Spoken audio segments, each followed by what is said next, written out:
What's up, Falcons Nation? It's your boy Jew coming at you with another live show or live video.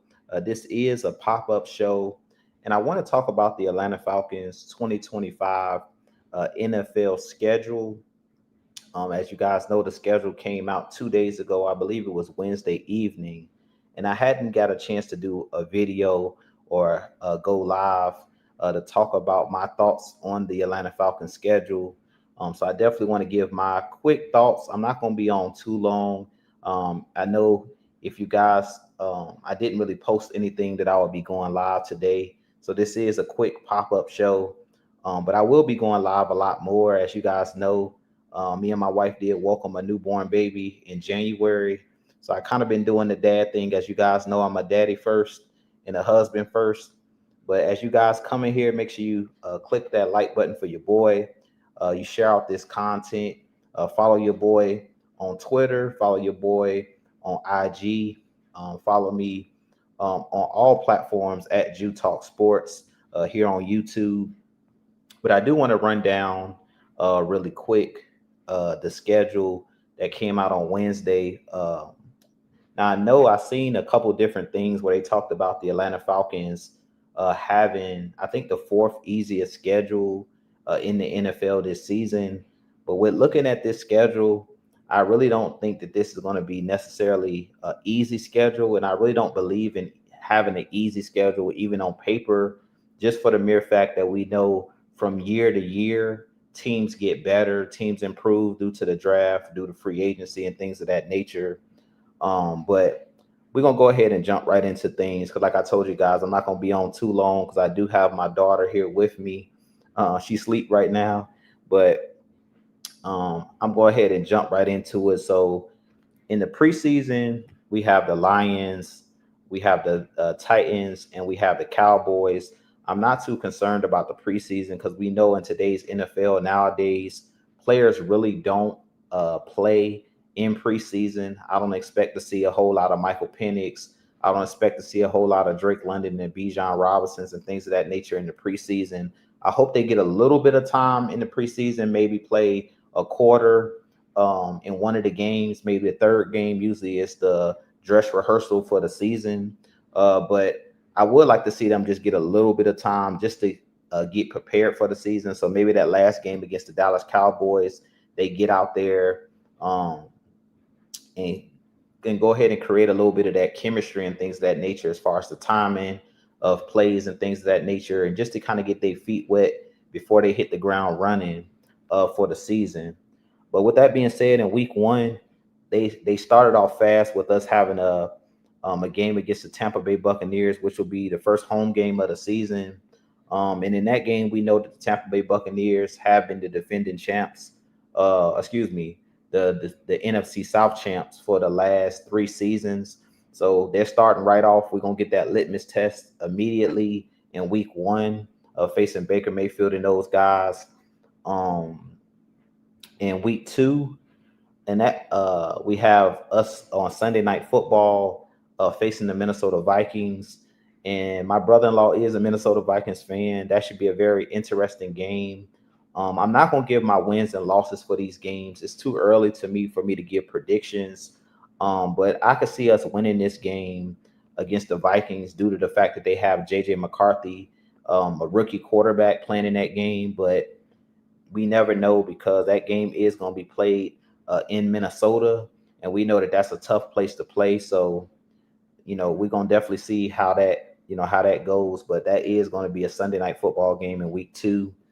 And shouts out to Miss Christie in the chat. She says, "Good afternoon. It's Falcons Friday. Rise up." Most definitely. I appreciate you always tuning in, Christy. It's definitely Falcons Friday. And I'm getting excited about this upcoming season. So make sure you hit that like button for your boy. But I appreciate you, as always, jumping in the chat and joining me. Week three, we also have another division game. This game is going to be played in Carolina. And that should be a very intriguing game as well. Intriguing matchup because we know last season, at the end of the season, Bryce Young came in and they pretty much torched our Atlanta Falcons and won that game in overtime. The Falcons didn't have much to play for at that point due to us being pretty much eliminated from uh, from the playoffs because the Tampa Bay Buccaneers did beat the Saints in that matchup. So the Falcons, in that game, that was a shootout, but the Carolina Panthers did come away with that victory. So we did beat them in their home, and they beat us at our home last season. So we know that the NFC South matchups are very interesting. And I really feel like the Carolina Panthers are one of those teams that brought in some really good players in the draft. They got Tech McMillan, T Mac, the wide receiver in the first round, who's a very twitchy but big physical wide receiver at 6'5". They did bring in one of my favorite defensive ends in the draft, Nick Scorton out of Texas A&M. He was one of my favorite pass rushers. They did bring him in, and they also did bring Princely in as well, the edge out of Ole Miss. So they should be an improved team this year in Carolina. But I really feel like the Falcons also should have the upper hand and have the better team at this point, overall team. Now, week 4 is another very interesting game. This is a home game for our Atlanta Falcons against the Washington Commanders and Dan Quinn. We know that was a thriller last season on Sunday Night Football. Jaden Daniels put on the show, both him and Michael Penix in that game. But that was in Washington. This game will be played at home for our Atlanta Falcons. So that should be another very intriguing matchup. Two coaches and Dan Quinn and then Raheem Morris that's very familiar with each other. So I definitely think in that matchup, it should be a very even matchup. The Washington Commanders were one of the most improved teams last year with them making it to the NFC Championship game, and they possibly will be even better in year 2 with Jaden Daniels. So that should be another intriguing matchup. And what's going on? Solo, he says, rise up. I appreciate you joining me. What up to my boy Tony Wright? He says, what's poppin', Jew? What's going on, man? I know I hit y'all with a quick pop-up show. Just want to get my thoughts on the upcoming schedule and things of that nature. He says, I agree with you on that. Carolina will be much improved. Yeah, Carolina's going to be one of them teams that I think going to shock a lot of people as far as they're going to be more improved than they were last year. I'm not going to say they'll be a playoff team, but they're going to be a lot better than they were last year because of the draft picks that they brought in, trying to solidify their defensive line, and them also adding another weapon with T-Mac at that wide receiver spot. So we jump down to week 5, and in that matchup, we have our Atlanta Falcons on Monday Night Football at home against Josh Allen, the former MVP last year. He did win the MVP. He is one of those guys that's trying to get to that Super Bowl, hasn't been able to get over the hump. But good news is that game is played at home. We know Buffalo is one of them places, especially in the wintertime, that's hard to play. But because it's on our home field, I give the Falcons the edge in that game. But, of course, this is another game that could go either way because Josh Allen is one of the best quarterbacks in the league. He's definitely a top 5 quarterback. Some can argue he's a top 3, top 2 quarterback in the game. So with him winning the MVP last year, he's playing at a supremely high level. But Buffalo is one of those, teams that I think the Falcons could give them a little bit of trouble just for the mere fact that their defense, they lost some pieces on that defense, but we know that they have one of the better coaches in the game in Sean McDermott. So that should be a game that'll be very interesting on Monday Night Football as well in prime time. And we have in the next following week, which I believe is week 6, we have the Falcons going to San Francisco, and we got 2 back-to-back primetime games. So the Monday night game against Buffalo, then that next game is going to be the Falcons versus the San Francisco 49ers on Sunday Night Football. And for whatever reason, our Falcons play really well against the 49ers and against Kyle Shanahan. And I really think it's because we're so familiar with his scheme and things of that nature. And to me, the 49ers, I think they're going to be a team that takes a step back this year because they did lose a lot of weapons. They had a lot of injuries last year. But I really think that the Falcons should be able to win this game as well. We know the 49ers are well coached. They're one of the tougher teams, more physical teams and things of that nature with John Lynch as their GM, understanding how to pick up defensive pieces and stuff like that. They did get Michael Williams out of the University of Georgia in the draft at that edge position. So that's always going to be a tough game. But the Falcons, for whatever reason, we play really well against Kyle Shanahan and the 49ers. So That should be another game. What makes that game possibly a tougher game is because you're traveling to San Francisco on Sunday night. You're going from the East Coast to the West Coast. So, guys are jet lag and things of that nature. So that could have an effect on the game. But as far as being the more complete team, I think at this point, the Falcons are the more complete and healthy team. The San Francisco 49ers had a lot of question marks, like with guys, like Brandon Ayuk, with guys like C Mac, the running back, Christian McCaffrey. I don't know if he'll be completely healthy. So that should give the Falcons a kind of an upper hand in that matchup. And let's see here. Dreddy says, "What's good, you? Can I get your honest opinion on what you think about Raheem as a coach? Because even while we have a so-called easy schedule, we do have Raheem." Uh, Great point, Dreddy. Personally, I actually like Raheem Morris. I know my brothers, Mad Mike and 6MK K Styles, they were talking a little bit about Raheem Morris, I think yesterday when they were live. And I think that Raheem Morris is a solid football coach. I just think that he has to prove that he's a good head coach. I really think the real question with Raheem Morris is, are you a good defensive coordinator, offensive coordinator, and things of that nature, or positions coach, or are you a good head coach? And to me, he hasn't proven that he's a good head coach. To me, he's proven that he is a good coordinator because he was able to win a Super Bowl with the LA Rams. He's had success everywhere he's went as far as being a coordinator or a DB's coach. Even when he was with our Falcons, he did a good job as the wide receivers coach. So I really think he's a solid coach. He's a players coach, a guy that can motivate guys. My question for Raheem Morris is, are you a great head coach or a good head coach? Because the head coach got to oversee everything. So they're responsible for calling timeouts at the right time. They're responsible for, in the Kirk Cousins situation, realizing that this player isn't playing well or he's injured. So I need to bring in a backup for a game or two just to give him a breather, give him a couple weeks to heal. Those are the type of things where, as a head coach, you have to understand how to press the right buttons. And I really feel like the good head coaches in the league, or the great head coaches like the Andy Reid's of the world, the Bill Belichick's of the world, Sean McVay of the Rams, those guys understand adjustments. They understand how to put guys in the right position to succeed. And that's the difference between a Raheem Morris and the guys that we consider great head coaches in the league, is those guys know how to make the right decisions at the right moment. So I don't think that he's a bad head coach. It's going to show this season if he's learned from the mistakes he made last year, and that's going to really determine how good of a coach Raheem Morris really is. But personally, I think that he's a solid head coach. He got us out to a 6-3 start last year, but when it came down the wire, for whatever reason, the team folded because he made poor decisions. And I really feel like the biggest decision that cost us the season was not benching Kirk Cousins when they clearly seen he was injured. If he benches Kirk Cousins earlier in the season, personally, I believe that Michael Penix wins some of those games that we lost down the stretch, like to the Chargers where he threw like 3 or 4 interceptions. You win that game with a Michael Penix who's not injured.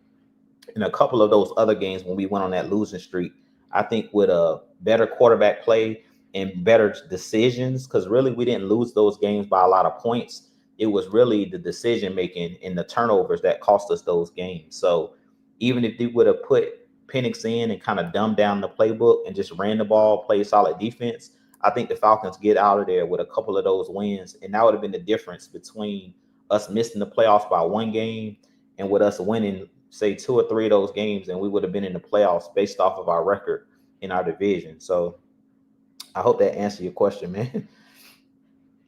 Let's see here. And Tony Rice says we should be able to run the football or even over 200 yards against Washington. Yeah, I could see that. I mean, we're one of the better running teams in the league. So the tandem that we have, I definitely could see that. Let's see. What's going on? Georgia, Texas boy said, "What it do, Jew and Falcons fam? The new era is here. The Atlanta Falcons will rise in 2025." That kind of rhymes, but I definitely agree with you. The Falcons will rise in 2025. I definitely think that this Falcons team, I've said that they can make it to the Super Bowl. I think that that's their ceiling. I think they can win the Super Bowl. They have enough pieces to win the Super Bowl. It's just about clicking at the right time, similar to what we saw in 2016, where we had a lot of rookie players similar to this team that made big contributions. Deion Jones, Devondre Campbell, Keanu Neal, and the list goes on of guys that were young players that rose to the occasion, and we were able to get over the hump because we were not a team that was on anybody's radar. And I see that this Falcons team could be similar to what we've seen in that 2016 season. And with that being said, let me get back to the schedule. So, as I mentioned, we got a Sunday night game against the 49ers in in San Francisco. Then we go back home, and this will be a game against the Miami Dolphins at home. And I think in that game it could be a shootout because we know that the Dolphins are a team with Tyreek Hill and Jalen Waddle, Tua Tagovailoa. Their thing is, can they stay healthy? By the time that game roll around, are the Dolphins still going to be healthy? If they're healthy, then the Dolphins are capable. They're definitely a capable team because we know, their coach is one of the smartest coaches as far as offensive minds. Coach McDaniels is one of those guys that draws it up. He's I say one of my favorite offensive minded coaches in the league. He is a wizard, one of those guys cut from that Shanahan, McVay tree. So that should be a very intriguing matchup at home. But good news is we don't have to go to Miami where we know it's super hot out there. Players get dehydrated, players have injuries and things of that nature due to, soft tissue injuries and stuff like that, hamstring pulls. So good news, that'll be played in Atlanta. So you don't have to go to their element in Miami. So we'll see how that fares. In the following week, you have the Falcons going to New England to face Mike Vrabel, who's their new head coach, former Patriot great linebacker. And I think that should be a very interesting and intriguing game. But the Falcons should be able to beat them, even on their home field, because we're the more talented team. We're the deeper team. So I expect the Falcons to go and win that game in New England. They do have Drake May, who I think is a solid young quarterback who they drafted last year out of North Carolina. And I think that they'll be improved as far as their toughness on defense. And they're going to try to run the football in that game. But I think that the Falcons are going to have too much for them on offense. I just think that they're not going to be able to put up enough points to beat us in that game. Before I move forward, what's going on, Miss Sonia Howe? I appreciate you with the red and black in the chat. I thank you for always joining. I hope all is going well with you as well. I appreciate y'all showing your boy some love. I know I popped up on you guys with this quick pop-up show, but I'm gonna have a lot more content and live shows and things of that nature coming for you guys. As I told you guys, I do have my daughter here with me. Me and my wife welcomed our daughter in January, so I've been doing the daddy thing as usual. You guys know that I'm daddy, I'm husband first. So that's why I haven't been doing the what's the words and things of that nature. I still been giving you guys content and videos and things of that nature. But now that my daughter's a little bit older and my wife is, back at work and things of that nature, I'm gonna try to give you guys more pop-up shows and live shows because I know the fans enjoy that. So let's see here.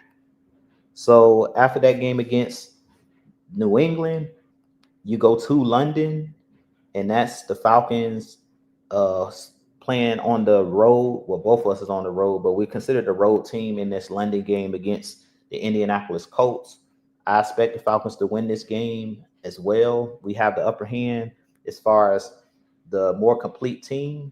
We'll see how it pans out in that game and in that matchup. They have Anthony Richardson as their quarterback, who's a guy that's been up and down. He's still developing and things of that nature. So the Falcons should be able to win this game on the road. I consider that the Falcons a favorite in that game, and they probably will not be able to put up enough points again against our high-flying offense. And I expect the Falcons to be able to get turnovers in that game as well. The only way that I see the Colts winning in that game is if they run the football, and we can't stop them running the football, and they shorten the game with turnovers. But outside of that, I don't see it, the Colts being able to beat us in London. Then the next game after that, we have the Falcons back at home against Carolina.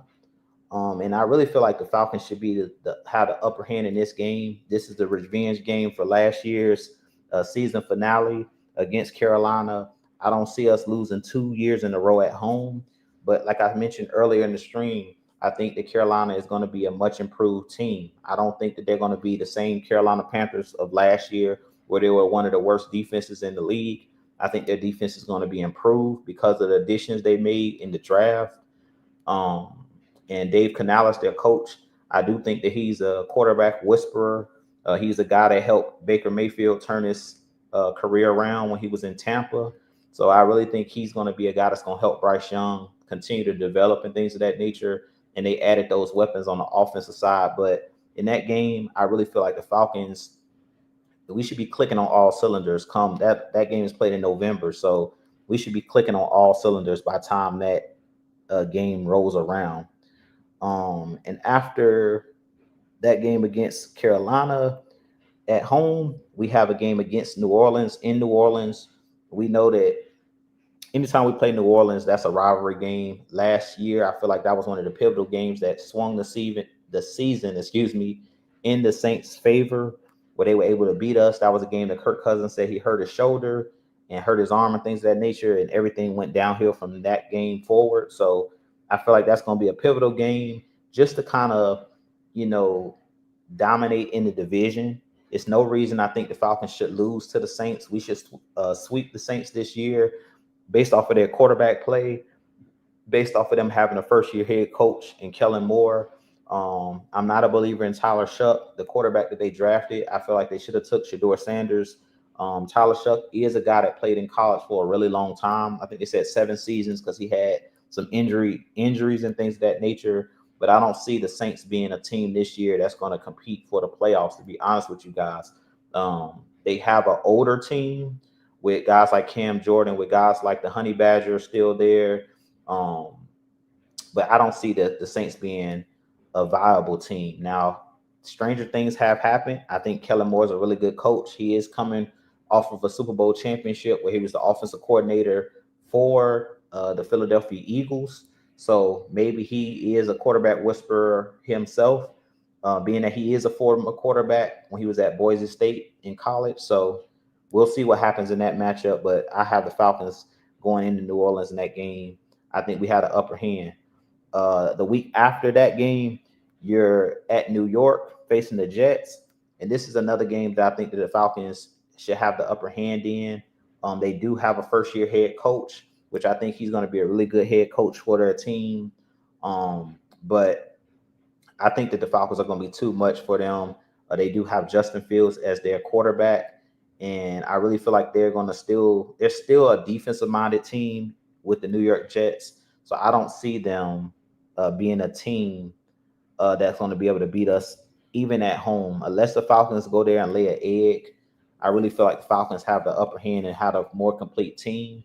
But as I mentioned, that's why you play the games. Any given Sunday, any team can be any team in the NFL. But I really feel like the Falcons should be able to go to New York. Jeff Ulbrich facing his former team, which he was their defensive coordinator and then their interim head coach last year. So he's definitely familiar with what they like to do and things of that nature. So we'll see what happens in that matchup. Before I move forward, let me go back to the chat. I've seen a couple of you guys jump in here. Kurt ATL says we have a tough schedule.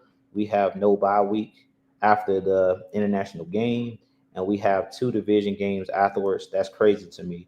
I agree with you. I think that the bye is very early. It's like week 5. So that's really, really early. But if we do what we need to do and handle our business, I think the Falcons will be okay. Because I felt like last year, the bye week was like not until like week 12 or something. And I really feel like the Falcons were banged up going in that bye week. So that was a really long time, a really long stretch. So I really feel like there's not necessarily a perfect time unless your bye week falls like in the middle of the season, like week 8 or something like that. I really feel like there's not a perfect timing as far as the bye. So the Falcons are just going to have to suck it up. But I understand where you're coming from because it's going to be after week 5, they're going to be playing football for like 10 plus weeks without any breaks and stuff like that. So what that means is Raheem Morris, the head coach, or the coaching staff, they're going to have to rotate players in. And this is why I always talk about depth. You got to have depth on your roster. That's why it was important that they got multiple guys on the defensive line, multiple guys on the, in the secondary, because you're going to need those guys throughout the season because somebody's going to have a sprained ankle. Somebody's going to, get hurt, even if it's not for the season, you're gonna have guys that's gonna have to miss games at some point. So the point is you gotta have fresh bodies and you gotta play these younger guys. Last year we didn't play the Ruka Rose enough. We didn't play the Brandon Dorlances. Those guys are gonna have to contribute this season. And Big Gino says, Kirk, it ain't supposed to be easy. Exactly. Yeah, I agree. And what's going on, Big Gino? I appreciate you joining me as well. Let's see. And Tony Wright says the other reason we should trade on Epicadi is with our edge talent, Floyd, Jalen Walker. I wouldn't trade AK. I would keep him on the roster for the mere fact that, again, it comes down to depth. You're going to need depth. If you don't have depth on your team, it could come back to bite you in the tail. So even if you're not planning on re-signing AK after the season, same thing with Tyler Algier. I'm keeping them on the roster for this season. If you're really trying to make the playoffs or trying to compete for a Super Bowl, you need everybody. You need all hands on deck. Even like the Kirk Cousins situation. I made a video. You guys can go check it out. Where I talked about keeping Kirk Cousins on the roster because at some point, if Michael Penix, God forbid, knocking on wood right now, if for some reason he gets injured, you don't want to have to turn the Easton Stick to be your quarterback. Or God forbid, your quarterback gets hurt the last game of the season. You already sewn up the division, and now you're heading into the playoffs, similar to what happened to the Philadelphia Eagles with Carson Wentz. He was having an MVP season. He gets hurt towards the end of that season, and Lord behold, they have Nick Foles, who was a former starter, previous starter, veteran on that roster. He was able to lead them to that Super Bowl. And we know also well because he beat our Atlanta Falcons in that divisional game. But if they wouldn't have had Nick Foles, they wouldn't have been able to make that Super Bowl run. So that's why depth is important. And that's why I say Kirk Cousins is a value to have multiple quarterbacks that's been a previous starter. That could be like a hidden gem or just, a feather in your cap when you have somebody that has that type of experience and the moment's not going to be too big for him. If all of a sudden you got to turn to Kirk Cousins, he's not going to be deer in headlights in a playoff situation or in a must-win type of game because he's played in multiple, many years as a starting quarterback. So that's the importance of having, the depth on your roster and things of that nature. And Carlos, what's going on? He says maybe having an early bye would force the coaches to have to use rookies. Exactly. Yeah, that was my point exactly. You want them to have to play these younger guys and to, get everybody involved. Because I feel like last year they didn't do it. They stuck with the veterans until it was too late. And that was the downfall of our team last year. So back to the schedule. So after the game at the Jets, you have a game at home against the Seattle Seahawks. This could be a game that goes either way as well because the Seahawks did, I believe, beat us last season at home. So this is another rematch type situation. I do see the Falcons having possibly the upper hand in this game because Seattle lost guys like DK Metcalf. They lost Tyler Lockett. They did bring in Cooper Kupp, but they also lost Geno Smith. So I don't like the trade-offs that they got. They brought in Sam Darnold, who lit us up last year with the Minnesota Vikings, but I'm still not a believer in Sam Darnold. We've seen when it was the playoffs, when the lights got big and bright, Sam Darnold turned back into a pumpkin. So I expect the same thing in this game against Seattle. They do have a really good defensive-minded head coach, and Coach McDonald. I think he'll have those guys ready to go. They do have one of my favorite draft picks in the draft. They did take Nick Emanwari, who I think is going to be another Cam Chancellor type. So it was kind of like deja vu for them to draft him, another physical safety similar to Cam Chancellor. And he gets drafted out of South Carolina to go to Seattle. But again, a lot of these games that are against these tougher teams, I'm glad that they're at home. I really feel like if this game was being played in Seattle, that would make it even harder because we know Seattle's a tough place to play with 13th or 12th man.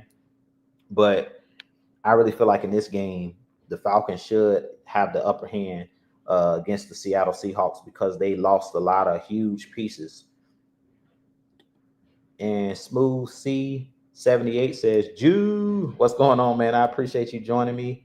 Like I said, man, you guys know I love to bring y'all content. I appreciate you joining me as always. Make sure y'all step on that like button for your boy. Make sure y'all share this content out. And I'm gonna be putting a poll out for my live shows and things of that nature. Let's get you guys thoughts on, what times is best time to go live for you guys or what you guys are looking for. I'm thinking about doing some late night shows once the kids are in bed and things of that nature, doing some more solo shows late. Of course, because once the season comes back, we still have the heavy hitters. So y'all go hit the subscribe button. Well, me, Mad Mike, K Styles, Don, we do our thing over there as well. So y'all hit that like button over there. We're on our way to 1,000. And you guys, make sure y'all continue to support the content. Make sure y'all, cash out. Make sure you guys hit that super chat. Make sure y'all show love, man. I appreciate you guys always supporting the channel. I do it for you guys. I do it because I love the game of football. I love breaking down our Atlanta Falcons and things of that nature. So I appreciate you guys continuing to support the channel as always. And with that being said, after that Seattle game, which is going to be at home, we have another division matchup. It's going to be a Thursday night game between the Falcons and the Tampa Bay Buccaneers. This game is being played in Tampa, and this might be a game that I might actually go to because you guys know I live in Central Florida, so I'm not too far from the Bucs Stadium, maybe 2 hours, if that. So this might be a game that me and the wife, we might drive up to Tampa so I can see the boys face Tampa Bay, especially if it's for the division, because I can feel like this game could be a critical game for the division. And we know last year's Thursday night game played at home in Atlanta was one of the best games I've watched as far as games of football, with Cordell Hodge scoring the walk-off touchdown. I believe it was in overtime. Kirk Cousins threw the game-winning touchdown, little back shoulder throw. Cordell Hodge turns it upfield and takes it to the house for about 50 yards out. And it was one of them like storybook movie type games, the way that he scored that touchdown. So definitely, I think one of those games that should be very, very, very intriguing. So that game, I really think because it's being played in December, that could be a crucial game for the division because we know the Buccaneers have been a thorn in our side. Even though we swept them last year, they are the kings of the division right now, winning the last 3 NFC titles, NFC South titles. So they're the team that everybody is aiming at, their crosshairs. After that game against Tampa on Thursday night, we have a game at Arizona. I really feel like this is a game that the Falcons should win, but we know last time we faced Arizona, they were able to win the game because Kyler Murray was scrambling all over the place. Good news in this game is we have now some guys on the edge that can chase down these mobile quarterbacks. You have athleticism in James Pierce Jr. You have athleticism with Jalen Walker on the outside, which should remedy some of those issues as far as being able to stop mobile quarterbacks from picking up first downs and things of that nature. So I really feel like that Arizona game is going to really come down to keeping Kyler Murray in the pocket, not allowing him to be the game changer, which for the last couple of years has been the issue for our Falcons. Before I move forward, Smooth C78 says, do you think Nick Nash and Kobe Bryant make the roster? I actually do. I think both of these guys make the roster. Now, I don't know if they'll be practice squad guys because we have depth on this team. As far as a Nick Nash, he might be a practice squad guy.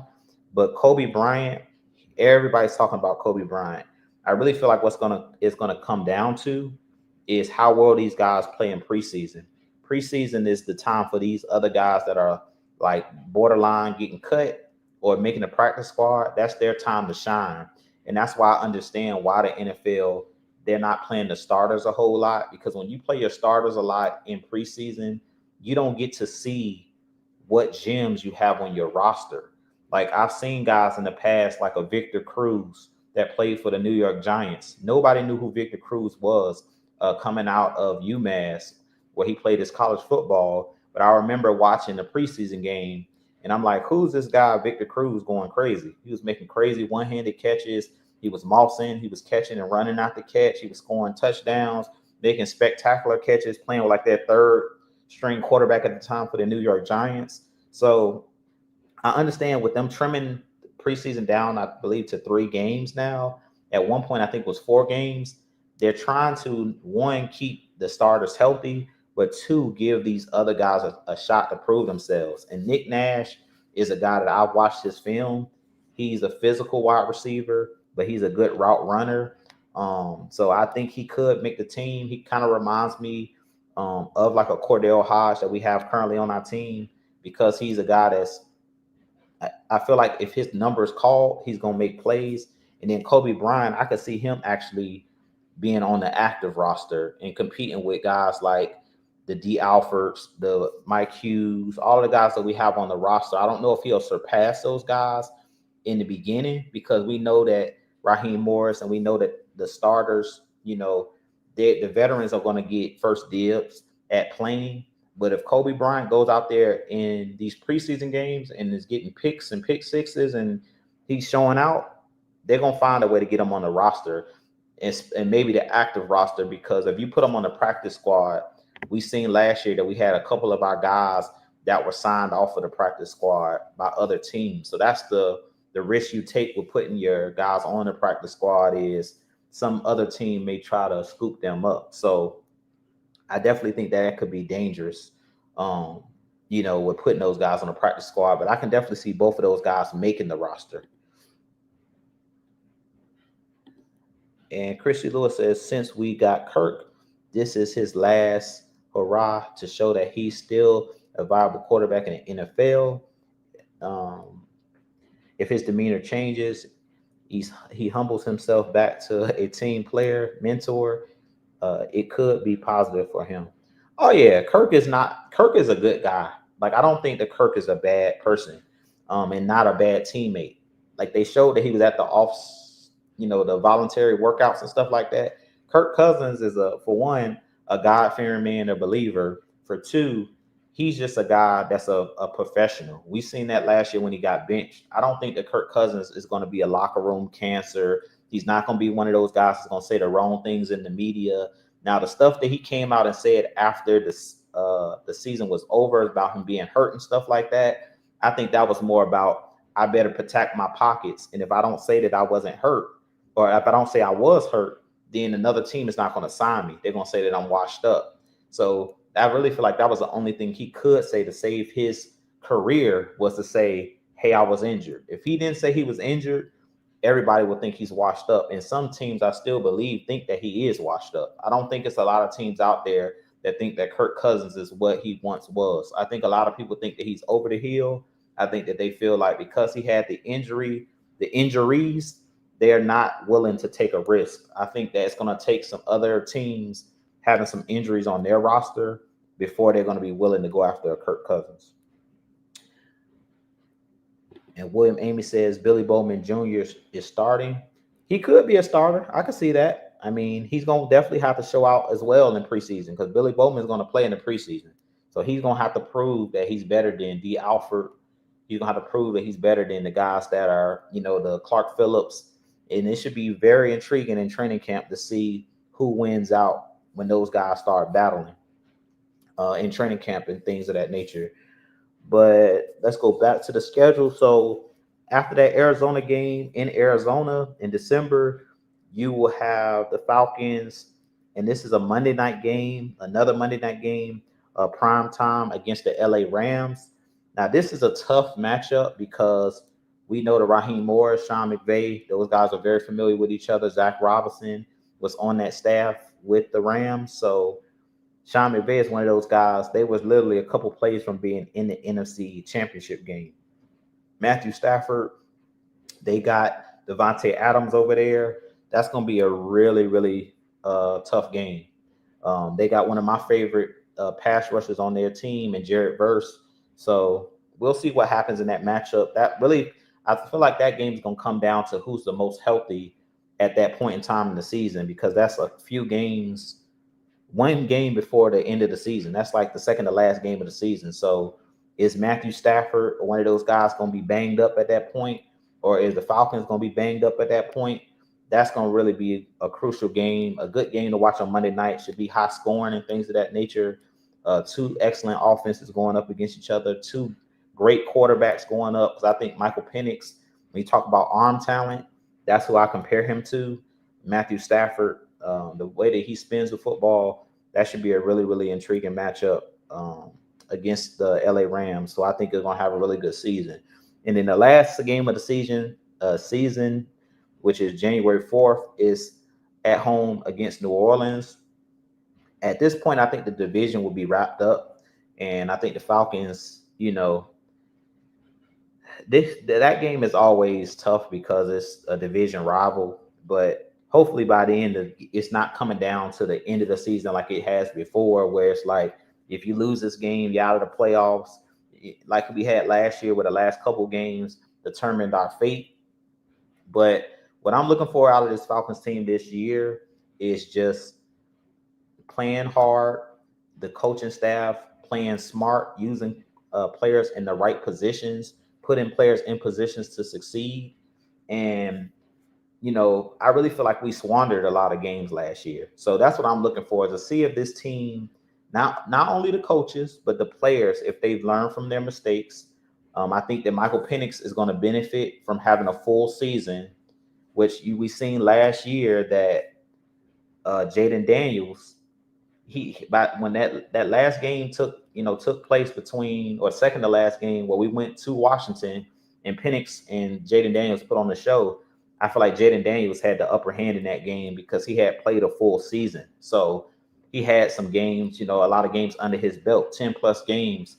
Well, Penix was only playing in his second game, something like that, second or third game. So at that point, it's like he didn't have the experience. And that's why you've seen the mishaps that happened in that Washington game. I talk about it. The first pass on that first drive, Penix throws the interception. Receiver breaks inside. Penix throws it outside. It's an easy interception because their guys were not on the same page. So it was a lot of stuff that happened in that game that could have won the game. Even on the last drive, when we're driving down, Younghoe Koo tried to kick the field goal. Patterson tried to kick the field goal. The play before that, Mooney's wide open on a dig route. He just overshoots him. He threw the ball out of bounds, I think. So it's like they weren't on the same page. So it's like those type of plays are the plays I talk about. That chemistry is what I talk about, that I feel like is the difference between winning and losing games. If you connect on that pass with Mooney, the Falcons win that game by a field goal. But because you missed that pass, then guess what? You're short on the field goal. You go into overtime. They win the coin toss.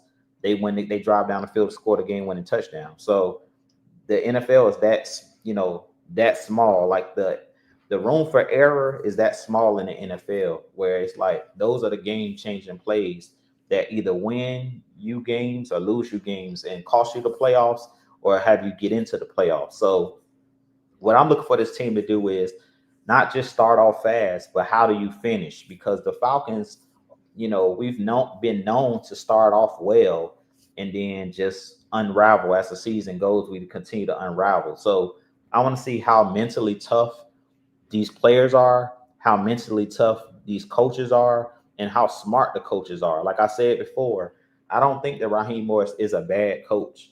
I think that he's proven he's a good coach. He's a good defensive-minded coach. He's been around the league for over 20 years.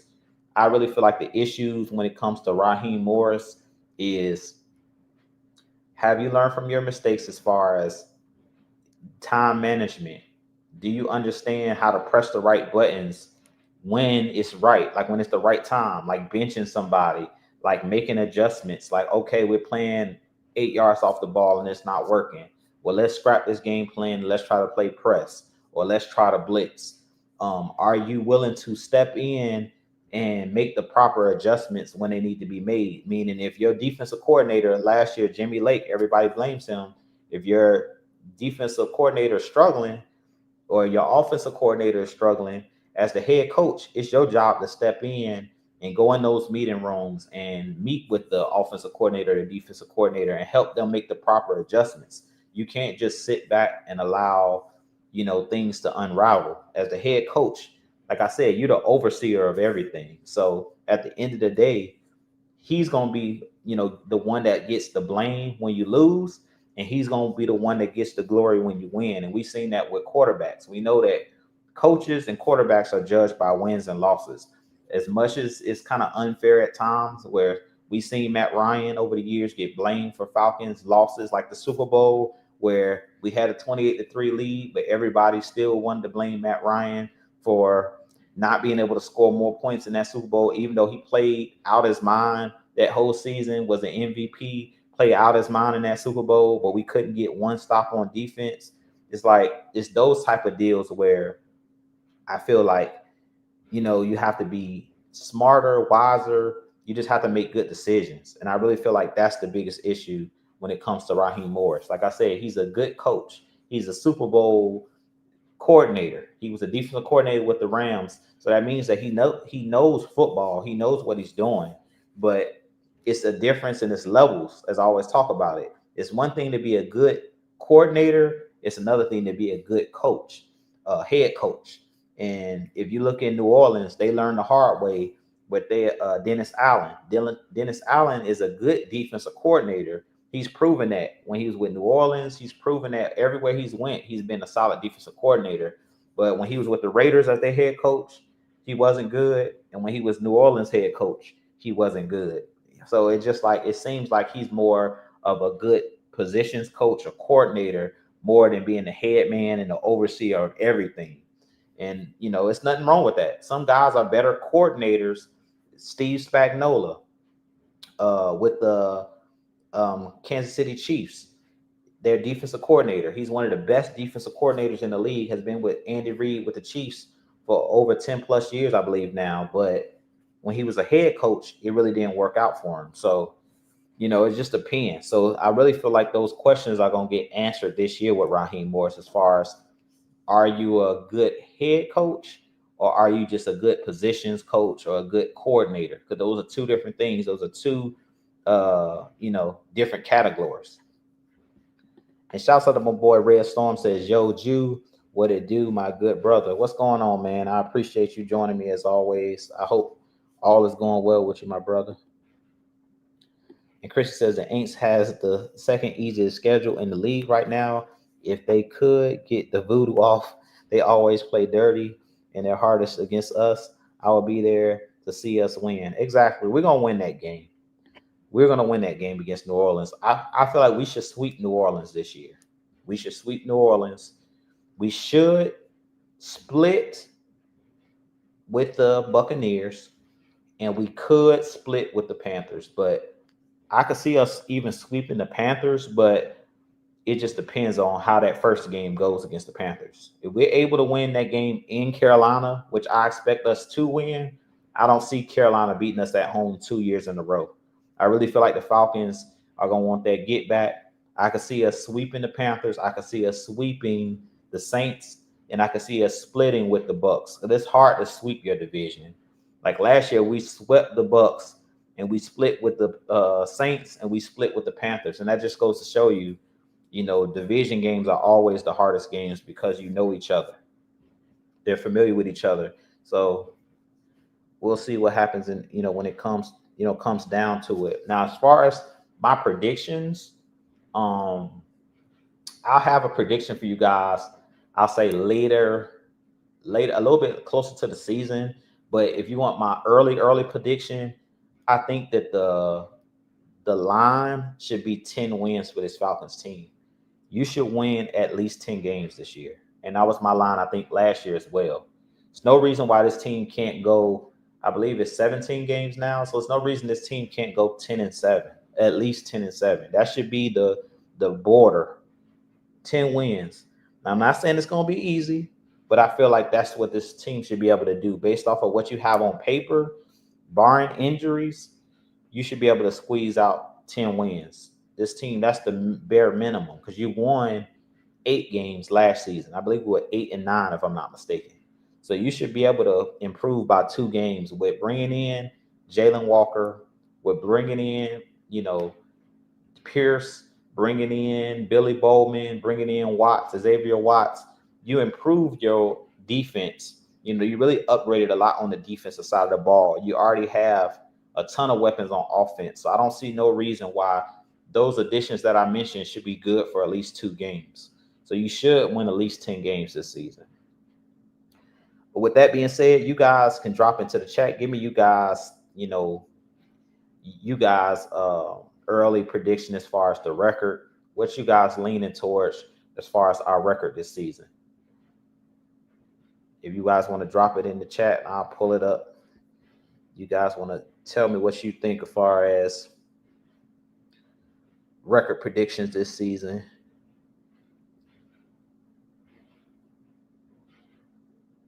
Red Swarm says 11-6. Yeah, that sound about right. That's why I said that minimum 10-7. That's my minimum. 11-6 sound about right.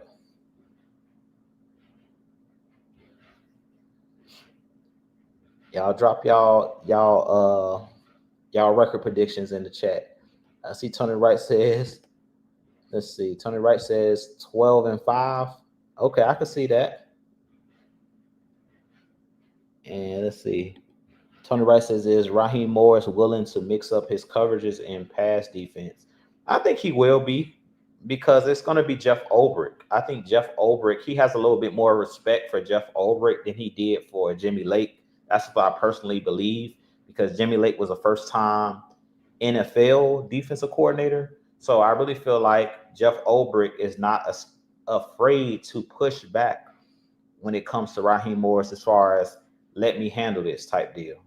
I think those guys can get into it, even if it's an argument, even if it's a disagreement, because Jeff Ulbrich has, known Raheem for a really, really long time. They're like brothers. They were on the staff in 2016, both as like assistant coaches. So I really feel like Raheem Morris doesn't feel like he's over Jeff Ulbrich. I think that they are more equals than he thinks that I know more than Jeff Ulbrich. Jeff Ulbrich is a former NFL player, former linebacker, a guy that has accolades. So he can kind of push back and make Raheem Morris kind of think, where I feel like Jimmy Lake and those guys, not saying that they can't, speak out, but I really feel like it's harder to speak out when it's somebody that's your elder, somebody that has been in the league. And Jeff Ulbrich is one of those guys that's been around the league as long as Raheem Morris has been around the league, because he was a former player, because he's respected by the players, because he was a former player and he's been a coach and has had success. He can kind of, if they butt heads, he'll be willing to butt heads because he's done it his way and he's won doing it his way before. I feel like with Jimmy Lake, because he didn't have the accolades, because he didn't have the experience on the NFL level, I really feel like he really couldn't challenge Raheem Morris in that way that Jeff Ulbrich will be able to. Chris said I was heavy criticized for 10 plus wins as the minimum. Well, I'm just gonna be heavy. We're gonna be heavily criticized together, because I feel like 10 wins is the minimum. That's bare minimum. Like if this team can't win 10 games, it's gonna be a problem, because you're probably not making the playoffs at 9-8. I'm just being honest with you guys. 9 wins is not gonna get you in the playoffs most likely, unless the division is just garbage. Like the division, everybody has a bad record, like it was a couple years ago, where we've seen years where guys, teams are under 500, and somebody got to win the division. Unless it's one of them type of seasons, 9 wins is not going to cut it. You're going to have 10 plus wins to get into the playoffs. So that's why I say 10 wins is the minimum, like the bare minimum. Like that's the requirement. If you don't get 10 wins, chances are you're not winning the division. You're not making it to the playoffs, because last year we were 8-9. And even if we went 9-8 last year and won that last game against Carolina, we still was not making the playoffs. So there's that. And Miss Sonia House says 11-6. Yeah, I can see that. I can definitely see that as well. And that's what I'm leaning towards. I'm leaning towards, my minimum is 10-7. My maximum is 12-5. And in the middle is that 11-6. So I feel like that's about right. Like this team, if you go 11-6, you give the team room to lose a couple games, because there's some tough games in there. Like the games that I'm thinking that's going to be tough, the Tampa games, both of the Tampa games, the game against Minnesota because it's in Minnesota, the game against Washington, the game against the Bills. Um, let's see. Those are the games that jump out to me. In the game against the Rams. So those games are the ones that I'm like, I don't know, that can go either way. The Rams, that can go either way. The you know, the Bills, that could go either way. The Commanders, that could go either way. The Vikings, that could go either way. The both Bucks games, that could go either way. So, and then the Panthers games, even though I think that we're better than the Panthers, that could also go either way because they're improved. So we seen that last year when they beat us. So Turner Wright said the Atlanta Falcons will have a 4-game improvement from last season. I mean, I hope so. That means they'll be 12-5 if they have that 4-game jump. I can see that happening because I think that the defense should be much improved. So if the defense steps their game up, and then I think that the offense is going to be improved as well because you got Michael Penix that has a stronger arm. You're going to have more explosive plays down the field because you can push the ball down the field. And I think that makes up the difference in some of those wins and losses because Kirk Cousins, like I said, he just unraveled as the season went on. He started off strong, and that's why we were 6-3 because our offense was showing out. And then once Kirk got hurt in that Saints game, you went from scoring like 20-something points a game, and it just started going sliding down where you scoring in the teens because he couldn't make plays down with throwing the football. He was taking a lot of sacks. He was throwing a lot of ill-advised passes, just throwing it up for grabs. He didn't have the velocity on the football. You've seen him gun shy.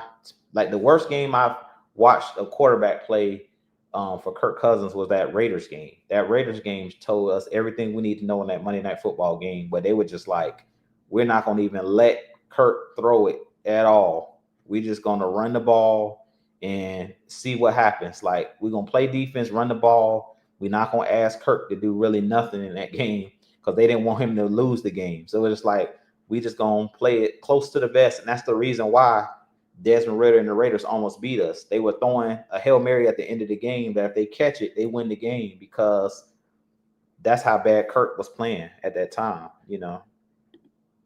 Shout out to my bro, Mad Mike, in the chat. Y'all make sure y'all go hit that subscribe button on this channel. Hit that like button if y'all haven't already.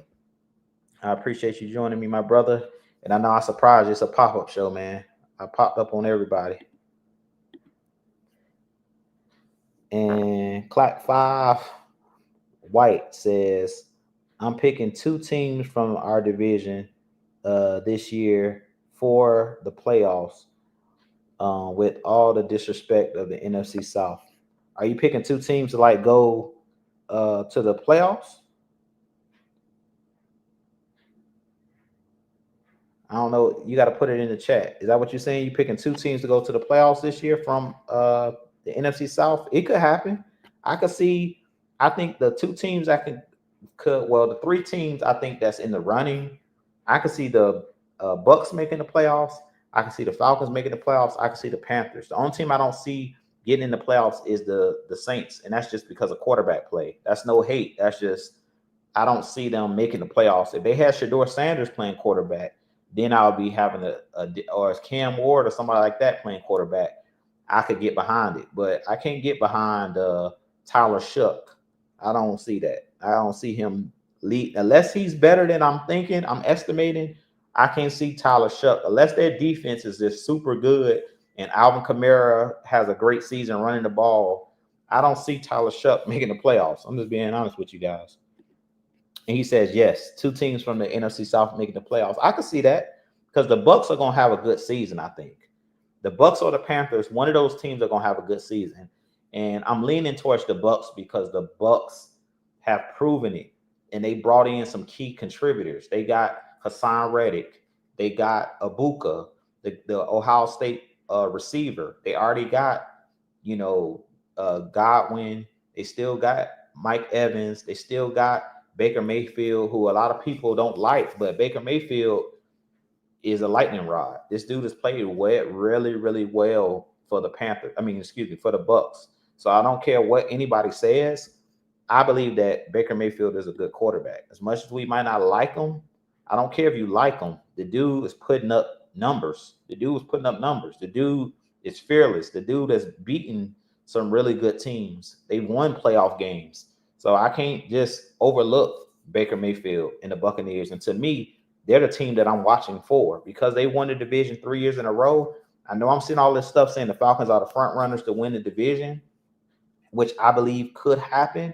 But until somebody dethrones the Buccaneers, we everything has to start and end with the Buccaneers in this division until somebody dethrones them. That's how I personally feel about it. I don't believe in disrespecting the division champs and saying, "Oh, they're not that good." No. The win 3 years in a row means that they're doing something right because that's consistency. You win 3 back-to-back seasons winning division, it's hard to do. At one point in the NFC South, no team had won consecutive NFC South championship. So for them to do it 3 years in a row means something.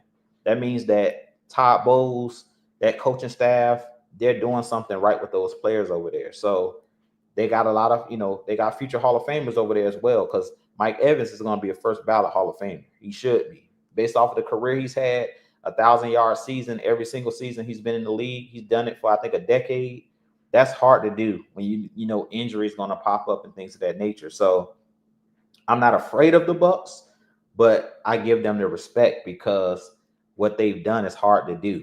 No matter if you like it or not, those guys, like I said, they're doing something right in Tampa with those guys. And Tony Wright says Baker Mayfield led the league in interceptions last season with 16. Yep, but then he says, but Baker Mayfield also threw 41 touchdown passes. Okay, so I like that. I like that ratio. 41 touchdowns to 16 interceptions. He's throwing the ball a whole lot.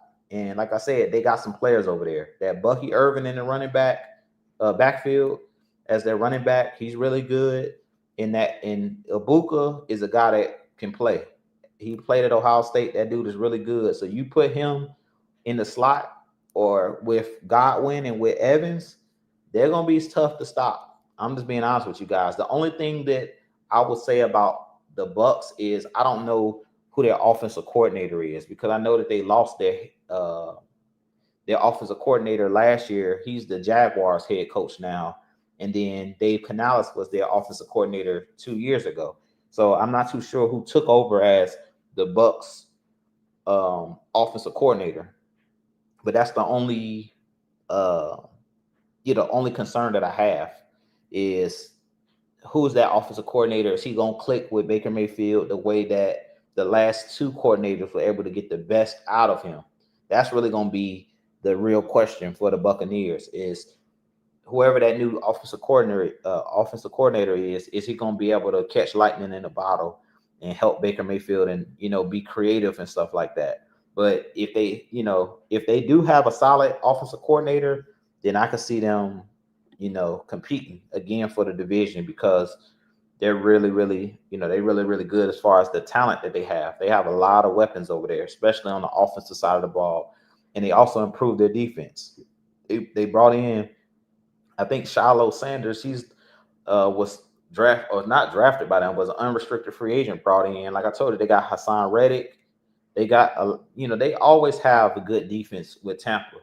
They still got the linebacker, Levante David. So they're one of them teams, like I said, that you can't sleep on. As much as, I can't stand the teams in our division, I got to give the Bucks their credit because to do something, win a division 3 years straight, that's not hard to do. I mean, that's not easy to do. That's hard to do. And Tony Wright says, actually, Tampa has won the NFC South 5 straight seasons. 20. They also won the Super Bowl that season, 21, 22, 23.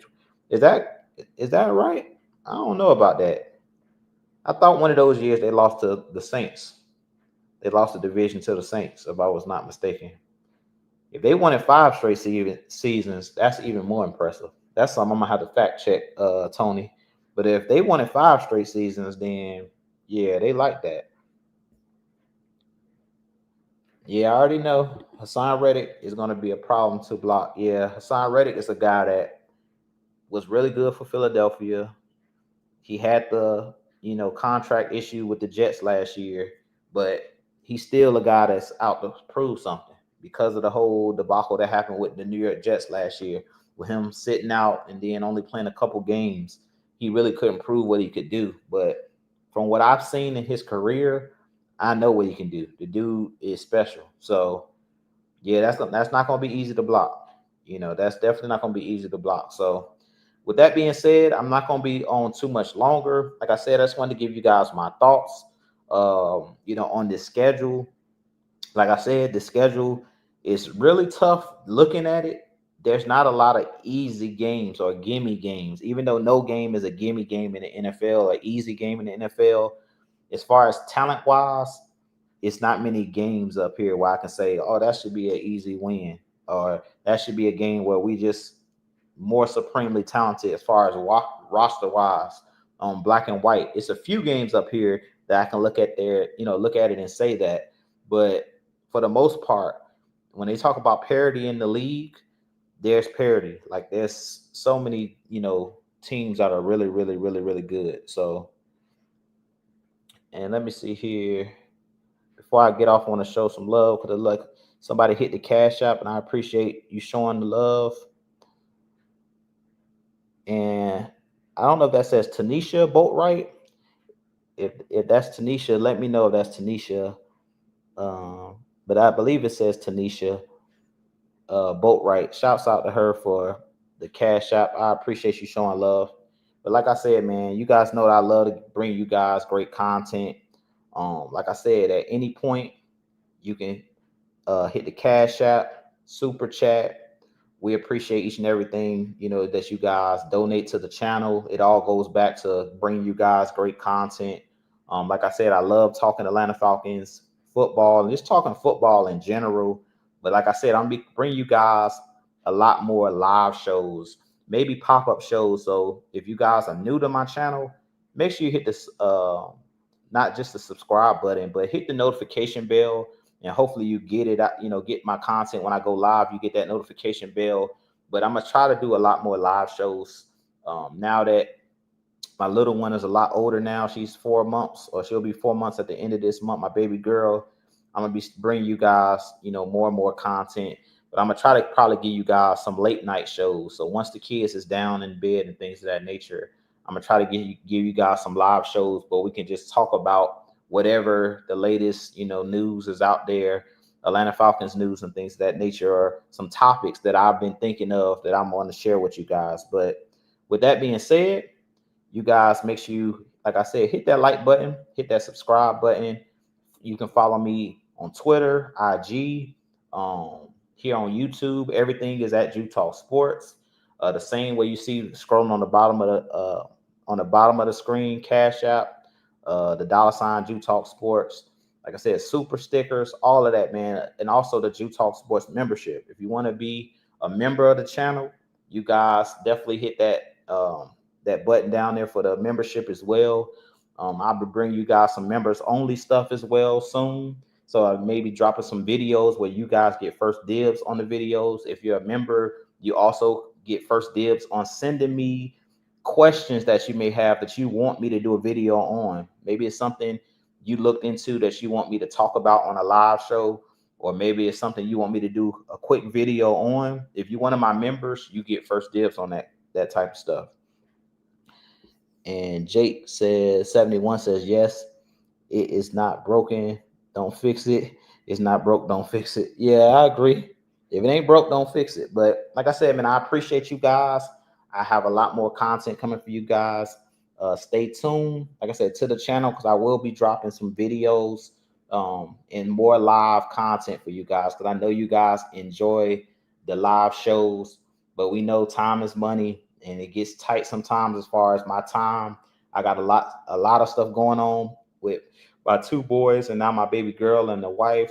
It's like you guys, like I always say, I'm a dad first, I'm a husband first, and then my content comes after all of that. So, and I'm also a man of God. So I have a lot of stuff on my plate. But like I said, I'm gonna keep giving you guys content no matter what.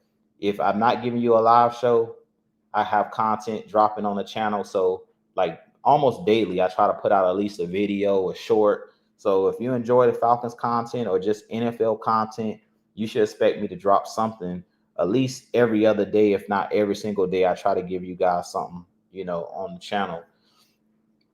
And what's going on here? So Matt Mike says, any thoughts on Zach Robinson this year, Jew? I'm working on a video on what I can expect from him in 2025.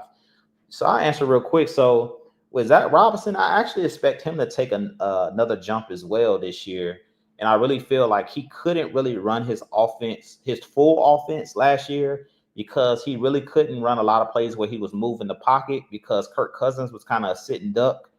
I expect more explosive plays. I don't know if you were in here when I talked about this, but I expect the Falcons to have a lot more explosive plays because of Michael Penix's strong arm, where they're going to throw the ball vertically more down the field. So Kyle Pitts is going to have more opportunities to catch the ball down the rails and things of that nature. I think that Mooney, you're going to see him go deep a lot more. Like I keep hearing people say the Falcons need a deep threat. Well, Darnell Mooney is a deep threat. The dude ran a 4.3, I believe, a 4.2 coming out of Tulane. So he's the guy that can catch the deep ball and go deep on post routes and go balls and stuff like that. But Kirk Cousins was not a guy that could get the ball there consistently. Let's just be real. Like Penix is a guy that he can overthrow a guy so you can run up under the ball. Kirk Cousins, if you go look at a lot of the plays last year, when did you ever really see him throw the ball down the field and lead the guys? It was rare. And even when he did throw the ball, to me, Kirk Cousins, his accuracy sometimes would come and go. Where I felt like Penix, the difference I've seen between Penix and Kirk Cousins when Penix got in the game, Penix would throw the ball in an area where his guy could catch the ball and then run with the ball. Kirk Cousins would just throw the ball, and sometimes you got to stop, you got to turn around. So he was not putting guys in a position where they can catch and run. And I really feel like that was some of the problem, was the ball location. Kirk was throwing accurate passes, but it's a difference between throwing, like leading your receiver and giving him a chance to run out the catch, and throwing the ball like everybody's a possession receiver, where you just throwing it up and you're not really throwing it in front of them where they can catch it and run with it. And I think that's the biggest difference between Penix and Kirk. So I think that's what we should expect from Zach Robinson. Is we should expect a lot more vertical throws. We should expect some bootlegs, like where the pocket, you guys are rolling. I expect us to run a lot of pistol like we seen last year, but you got a quarterback now that's more athletic, that can move around, and he can also extend plays. Because sometimes we forget, like some explosive plays come from your quarterback extending plays where he's out there running around a little bit to allow a guy to break off his route and go deep or go vertical, or to give your guy a chance to uncover. With Kirk Cousins, it's like one's Mississippi, two Mississippi. If that ball ain't coming out in 3 seconds, he was sacked, or he was throwing the ball away, or he was throwing the ball in traffic. It's not going to be the same with Penix. Penix is a guy not only that can throw the ball, but he's also a guy that can run the ball. And he showed us that against I believe it was the Giants, if I'm not mistaken, or the Panthers, the game that he scored that rushing touchdown where he looked left, looked right, waited a little bit, nobody got open, and he scrambled to the side and just was able to dive on the pylon and score, where Kirk Cousins, that play dead if you got Kirk Cousins, because he can't move. So he was not going to be able to scramble and make something positive. And I think that that's another thing as well, Mike, when you talk about the difference with the offense. I think they're going to be a lot less negative plays on offense, because now you got a quarterback that can make something out of nothing occasionally. And we know in the NFL, the pockets is going to be muddy. It's going to be a dirty pocket. You're not going to always have a clean pocket where you can just step up and throw. You're going to have times where you got to elude a defender and still be able to throw the ball under pressure. And that's something that Kirk struggled with last year too, especially in that first game against the Steelers. He didn't throw the ball well under pressure last year. And that first game against the Steelers, Kirk Cousins was flinching. He was not able to step into his throws, or he was scared to step in because he was scared to plant that foot he had that Achilles tear. So I really feel like we've seen a lot a lot of struggles on the offensive side, especially early and late in the season, because Kirk Cousins wasn't completely healthy. So that really, and he was making also bad decisions. So I really feel like Zach Robinson, his offense is really, really good. Like his offense is just like Sean McVay's offense. His offense is really, really good. He's a good offensive mind. The only thing that I think that he needs to improve on, and this would be the last thing I say about Zach Robinson, is where he struggled with is the same thing we talked about Raheem Morris. At times, he didn't understand when he needed to run the ball and when he needed to throw the ball. So sometimes he got out of balance with, okay, pass, instead of, okay, we're running the ball well, keep running the ball. Sometimes he would be running the ball well. So you get first down, you run the ball, you get 6 yards, you run the ball again, you get, say, like another 2 yards. So it's second, third, and 2. And then he'll try to play action pass off of that. Or he'll get in a 5 wide situation on 3rd and 2. Why? If you just ran the ball, if anything, you got to know how to set up your plays, is what I'm saying. And to me, at times, his rhythm was off as far as setting up plays, especially when we get in the red zone. I would get so mad when we would get down within the 5-yard line, and now you're in 5 wide. Why are you 5 wide with for one, a quarterback that can't run it in? For two, you take the physicality out of the game when you go 5 wide in the red zone, because there's only so much field out there. It gets really condensed in the end zone. So that's not a good time to go 5 wide.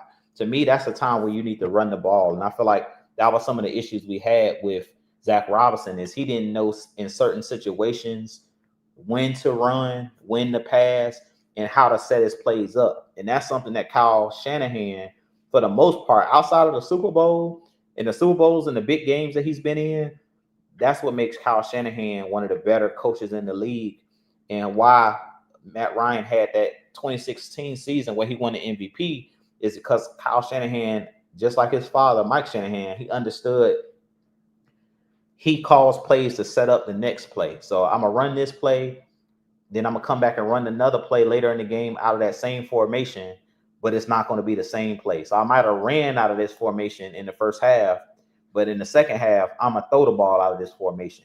So it's going to look the exact same, but it's going to be a little bit different. And I really feel like that's what makes Kyle Shanahan a really good play caller, is he understands how to set his plays up, and stash plays for.